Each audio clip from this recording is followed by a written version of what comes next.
দেশের বাইরে আমার কোনো ঠিকানা নেই, এটাই হলো আমার ঠিকানা। আপসহীন দেশনেত্রী বেগম খালেদা জিয়া এই নামেই সম্বোধন করতে পছন্দ করেন তার সমর্থকরা।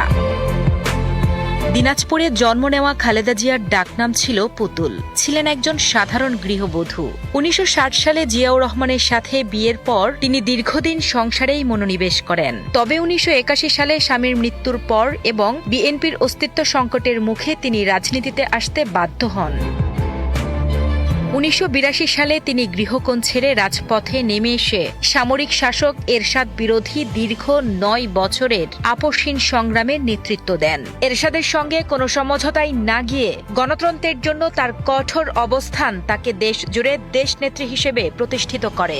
এই আন্দোলন তাকে বাংলাদেশের গণতন্ত্রের ইতিহাসে এক কিংবদন্তি নেত্রীর মর্যাদা দেয়।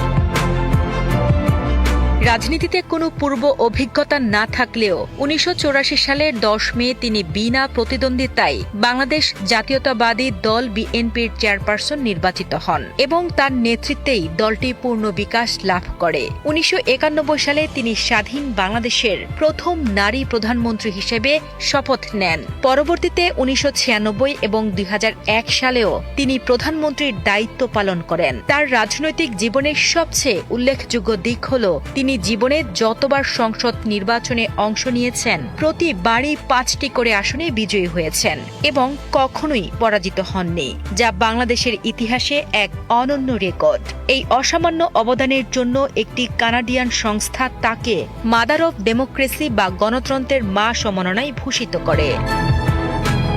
ক্ষমতার পাশাপাশি তার জীবনে এসেছে চরম বঞ্চনা। ২০০৭ সালে সেনা সমর্থিত 111 সরকার তাকে গ্রেফতার করে এবং নির্বাসনে পাঠানোর চেষ্টা করে, কিন্তু তিনি দেশে থাকার কঠিন সিদ্ধান্ত নেন। ২০১০ সালে তাকে দীর্ঘদিনের স্মৃতি বিজড়িত ক্যান্টনমেন্টের বাড়ি থেকে এক কাপড়ে বের করে দেওয়া হয়। এর মাঝে ২০১৫ সালে ছোট ছেলে আরাফাত রহমান কোকোর অকাল মৃত্যুতে তিনি মানসিকভাবে প্রচণ্ড ভেঙে পড়েন। ২০১৮ সালের ৮ ফেব্রুয়ারি জিয়া অরফানেজ ট্রাস্ট মামলায় দণ্ডিত হয়ে ৭৩ বছর বয়সে তাকে কারাগারে যেতে হয়। ২ বছরেরও বেশি সময় নির্জন কারাবাসে অসুস্থ দিন কাটান তিনি।